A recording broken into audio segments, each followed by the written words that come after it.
Hi learners, welcome back. In this session, we'll be discussing on the human relation movement in management. Human relation movement is also known as the Human Relations School of Management. It was a significant development in the field of management and organizational theory, and it emerged in the early 20th century, particularly during the 1930s and 1940s. Actually, this movement marked as a departure from the earlier classic management theories such as scientific management proposed by Frederick Winslow Taylor, which primarily focused on optimizing work process and productivity. And they thought that a systematic approach in managing the people, managing the tasks, will certainly will give the best results. W. Taylor was focusing on how to increase the efficiency, how to increase the productivity, how to make the work process much more scientific one. But they failed to understand the role of human element in the success of the organization.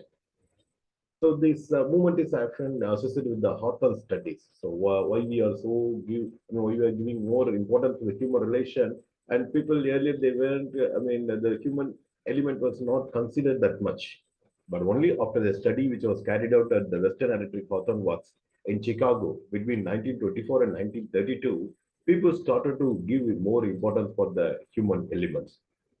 The researchers, including like Elton Mayo, Fritz Rodriguez and others, conducted these studies to investigate the impact of various working conditions, such as lighting and breaks, on worker productivity.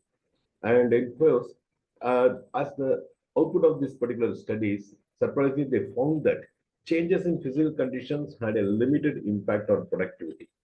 And normally they thought, so if we're able to give the better working condition or a physical condition, and definitely the workers performance will go up. But though they have provided such conditions also, but it remains same. So that is not only the factor, they found that that is something else which affects or which influence the effectiveness of the people, which influence the productivity of the people. They observed that social and psychological factors played a more significant role in influencing worker behavior and attitude. And that raised the movement, that raised the emergence of the human relation movement. So this human relation movement emphasizes the importance of understanding and addressing the social and psychological needs of the employees. Actually, this particular movement recognized that individuals are not merely a part of the mission, but have emotional and social needs that influence their job satisfaction and performance. And this particular movement, it also focus emphasis on the worker welfare. So it is not only the paisa, it is not only the salary they work for.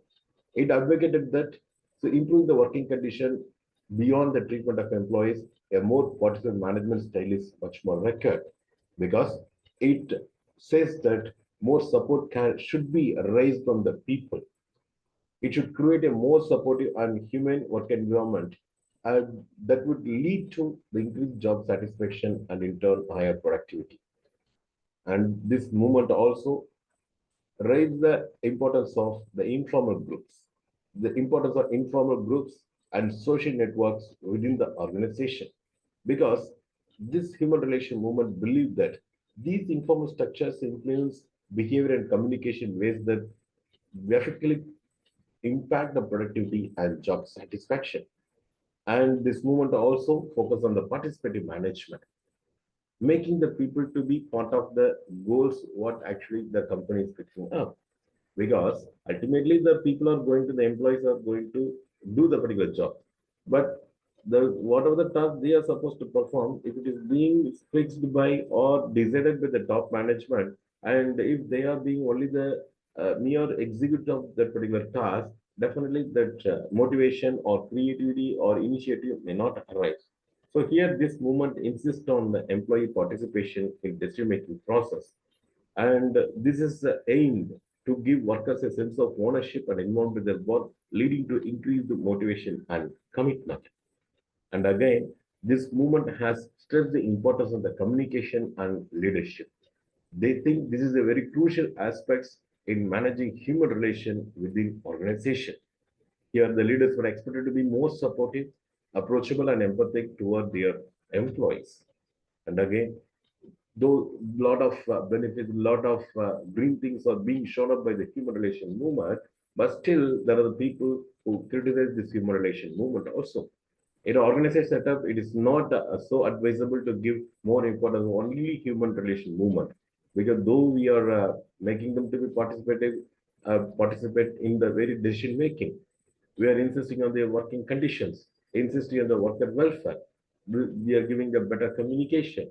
Anything may be possible, but unless otherwise they are being made, unless otherwise they are made in pure mindset, the achievement of the organized goal may not be possible.